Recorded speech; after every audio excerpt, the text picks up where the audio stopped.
to announce 3 separate cases highlighting the ongoing threat posed by Chinese economic espionage and research theft in the United States. Federal investigators at the Lexington home of 60-year-old Dr. Charles Lieber today, moments after his arrest at his Harvard office. The complaint alleges that Dr. Lieber signed a contract with the Chinese university in Wuhan and was paid up to $50,000 per month, plus up to $158,000 in living expenses. The chair of Harvard's chemistry department, he also allegedly received more than $1.5 million to set up a research lab in China, all while working at Harvard and receiving multiple research grants from the U.S. Department of Defense and National Institutes of Health. Also charged today, 2 Chinese nationals, 29-year-old Yang Qingyi, who worked as a scientific researcher at Boston University. 30-year-old Xiaozong Zhang worked on cancer research at Beth Israel Deaconess Medical Center. For trying to smuggle vials of biological material out of the United States to China and lying about it to federal investigators. Now, Lieber is due back in court Thursday. He's currently behind bars. He could face up to 5 years in prison if convicted. I recently sent a message to the Harvard community outlining the steps we're taking on campus to limit the spread of coronavirus disease 2019, more commonly referred to simply as coronavirus.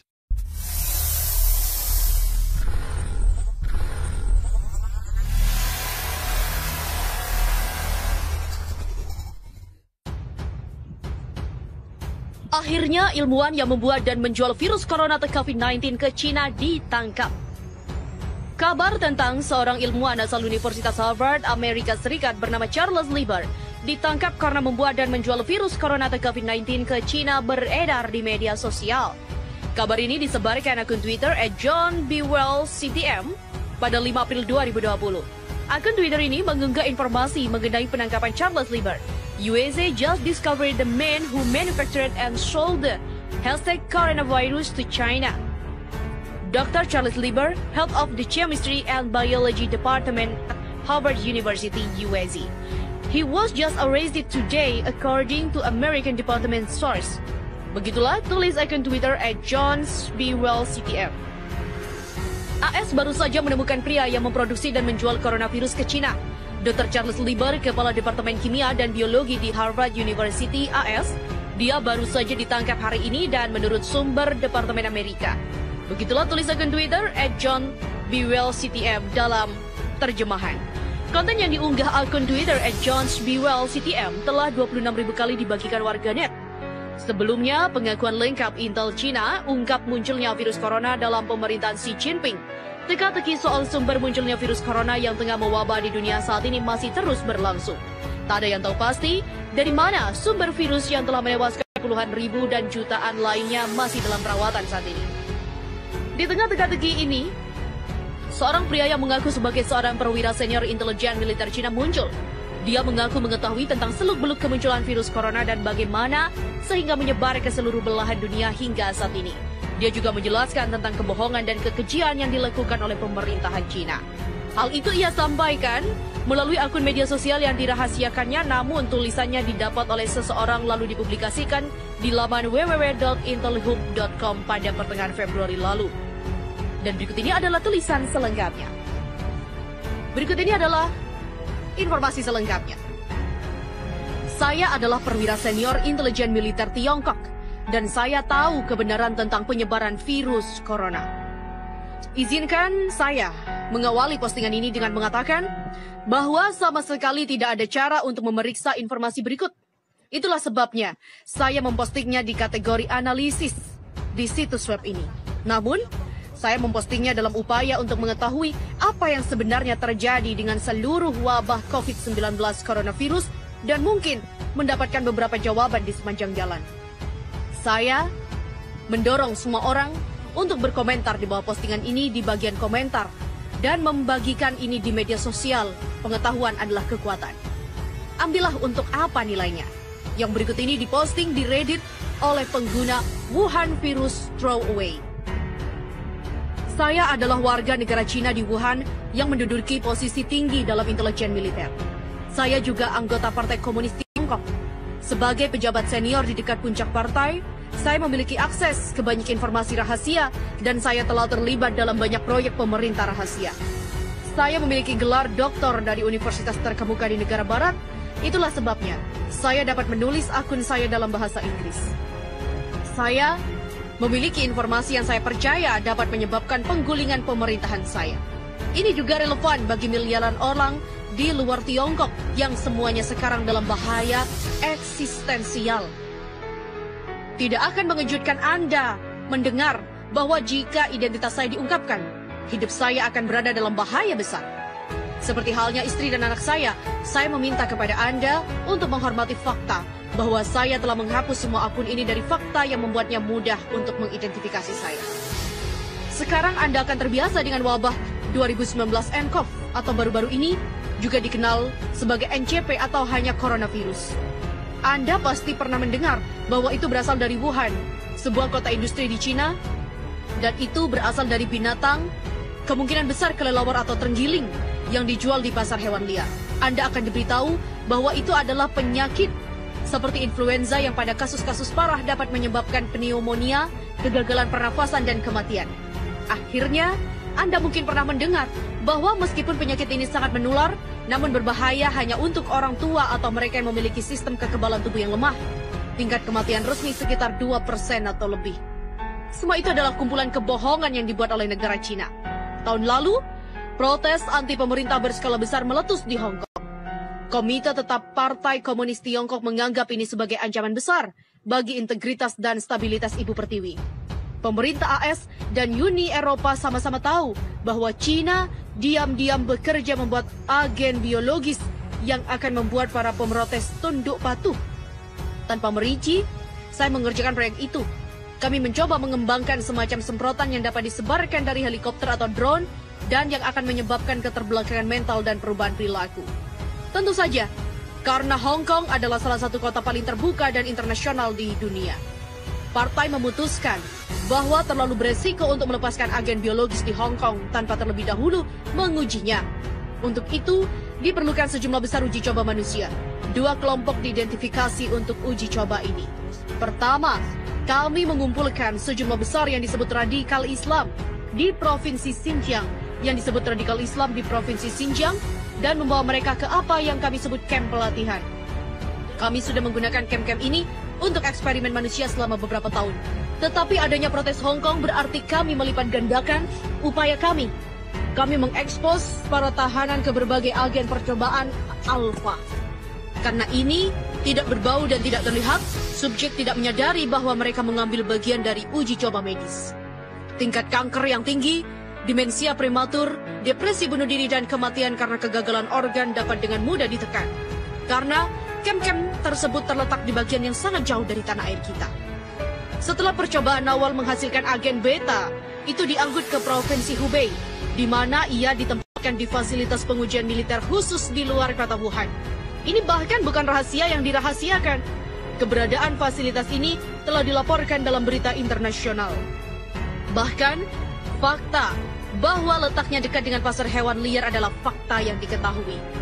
Pada saat itu, Presiden kita telah memperkenalkan sistem kredit sosial yang memungkinkan kita mengidentifikasi elemen-elemen yang tidak loyal, kontra-revolusioner, dan borjuis dalam masyarakat kita. Dengan menggunakan skor kredit sosial yang diambil dari aktivitas online, perilaku belanja elektronik, dan laporan dari informan di masyarakat sipil, kami memilih beberapa pelanggar terburuk. Ini termasuk pengacara dan aktivis HAM, Kristen, homoseksual, artis, intelektual, orang-orang yang berbicara bahasa asing, dan yang tidak diinginkan lainnya. Setelah pembuat masalah ini dikumpulkan dan ditempatkan di fasilitas pengujian, kami mengekspos mereka ke agen yang biokimia di alam dan menyebar dalam aerosol yang tak terlihat, mirip dengan virus tertentu. Hasil awal menggembirakan karena kami melihat penurunan kognitif yang signifikan dan pengurangan fasilitas pemrosesan mental yang lebih tinggi. Pada dasarnya, orang-orang yang tidak diinginkan kita menjadi cacat mental ringan yang justru merupakan efek yang ingin kita hasilkan untuk memenangkan populasi yang gelisah di Hong Kong. Sayangnya, dengan cepat menjadi jelas bahwa agen juga memiliki efek lain. Sekitar 1 minggu setelah retardasi terjadi, subjek kami mengalami kecemasan besar dan serangan panik. Akhirnya mereka mengembangkan gejala yang mirip dengan skizofrenia paranoid. Pada saat itu, tubuh mereka memburuk dengan cepat. Mereka mengalami pendarahan internal yang hebat. Dinding pembuluh nadi mereka larut. Mereka keluar dari mata dan mulut mereka dan jaringan mereka hancur. Untuk mengatakannya dengan cara barat yang lebih langsung, mereka mulai meleleh. Kematian biasanya terjadi karena kegagalan banyak organ. Ini didahului oleh setidaknya 5 hari penderitaan parah yang tidak dapat diatasi dengan obat penghilang rasa sakit. Pada saat itulah, saya pertama kali melanggar protokol kami. Satu subjek, seorang wanita tua yang telah menerbitkan kartun memfitnah presiden kami, memohon saya untuk kematian dengan desakan sedemikian rupa, sehingga saya merasa kasihan dan menembaknya. Saya ditegur, tetapi untungnya keluhan itu hilang ketika saya setuju untuk mengganti biaya peluru. Aku bersumpah pada diriku sendiri untuk tidak lagi menunjukkan emosi yang tidak perlu. Kami memutuskan bahwa agen kami tidak dapat digunakan. Itu terlalu merusak untuk tujuan kita. Kami ingin penduduk Hong Kong tunduk pada kami. Kami tidak ingin memusnahkannya. Secara alami, teman-teman Amerika kami pada waktu itu menaruh minat pada pekerjaan kami dan meminta sampel untuk keperluan penelitian dan pengujian mereka sendiri. Mereka mengisyaratkan bahwa mereka ingin menggunakannya untuk menyelesaikan kesulitan-kesulitan tertentu di Venezuela. Biasanya kami akan setuju karena kami menjaga hubungan persahabatan dengan CIA. Tetapi mengingat sifat agen yang sangat beracun, kami menolak. Ternyata ini adalah kesalahan besar CIA. Dia yakin bahwa kami telah mengembangkan sesuatu yang sangat kuat dan ingin menyimpannya untuk diri kita sendiri. Mereka menawarkan banyak uang kepada salah satu peneliti kami. Dengan bodohnya, dia setuju untuk menjual spesimen kepada mereka. Kami menemukan tepat pada waktunya untuk penyerahan dan mencoba menghentikannya.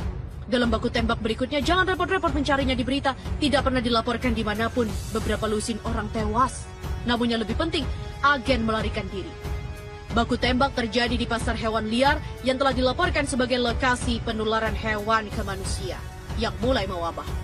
Tapi tentu saja tidak ada transmisi seperti itu. Itu hanya lokasi di mana CIA seharusnya menerima botol tertutup berisi agen. Botol itu hancur ketika dijatuhkan oleh pengkhianat yang telah setuju untuk menjualnya kepada orang Amerika. Sekarang saya mengerti Anda akan skeptis jika saya benar-benar seperti yang saya katakan. Mengapa saya membagikan informasi ini di internet? Izinkan saya meyakinkan Anda bahwa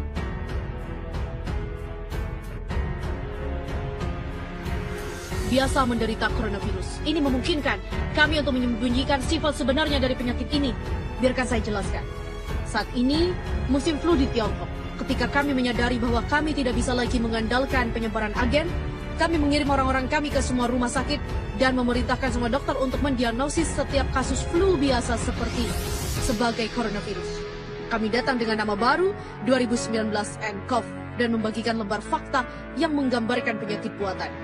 Hasil dari keputusan ini adalah bahwa puluhan ribu orang yang hanya menderita pilek atau flu sekarang didiagnosis memiliki virus corona misterius yang walaupun menular, tidak sering mematikan. Walaupun ini menakutkan masyarakat, itu memungkinkan kami untuk mendorong narasi bahwa penyakitnya tidak begitu mematikan. Itu juga memberikan kami waktu untuk siap menghadapi malapetaka yang pasti akan datang dengan memberlakukan kuncian di Wuhan dan kota-kota lain di Provinsi Hubei. Anda belum pernah mendengar ini di berita-berita dan mengingat ukuran Wuhan dengan jumlah penduduk 11 juta, bahkan tidak diketahui oleh banyak penduduk. Tetapi dalam beberapa hari, ribuan demi ribuan orang terinfeksi dan tak lama kemudian mereka menderita kematian yang menyengsarakan yang sudah saya jelaskan. Dalam seminggu, ada begitu banyak mayat, sehingga kami tidak tahu apa yang harus dilakukan dengan mereka. Jadi kami memerintahkan para tahanan kredit sosial yang masih hidup untuk membawa mayat-mayat itu ke pedesaan dan menguburnya di kuburan massal. Tetapi sangat sulit untuk merahasiakan kegiatan ini. Dan kami bahkan tidak dapat mengikuti karena ada begitu banyak mayat. Kami menanam kisah bahwa 5 juta penduduk telah melarikan diri dari Wuhan. Pada kenyataannya, tentu saja banyak dari orang-orang itu telah meninggal karena agen. Saya bekerja sepanjang waktu, membantu mengatur lockdown ini. Ketika saya memikirkan kembali tindakan saya sekarang, saya merasa sangat malu. Pada saat itu saya masih percaya bahwa saya berjuang untuk tanah air saya dan memerintah dengan tangan yang keras. Saya tidak berpikir bahwa itu benar untuk membunuh Dr. Lee. Dia adalah pria yang penuh kasih dan baik hati. Dan dia peduli pasiennya.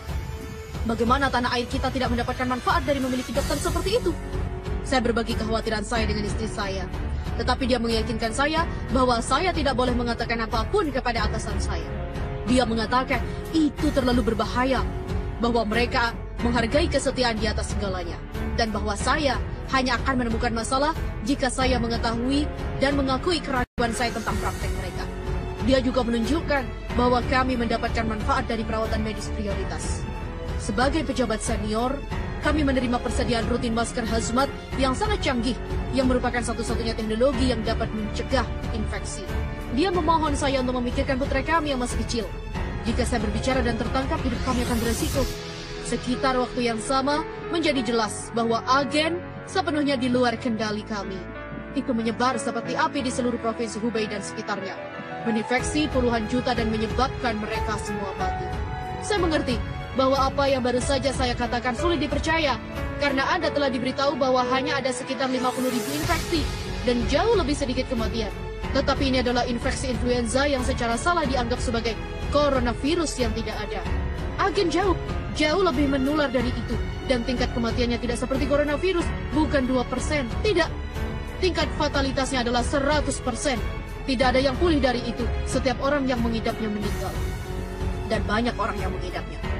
Provinsi Hubei terletak di reruntuhan. Berbagai pembatasan perjalanan dan penguncian yang telah diberlakukan tidak menciptakan untuk menghentikan penyebaran agen. Tidak satu pun dari mereka dapat menghentikannya. Bukan embargo, tidak menghadapi masker atau pembersih tangan, tetapi untuk menghentikan para korban yang selamat dari melihat bencana dengan bencana mereka sendiri mata.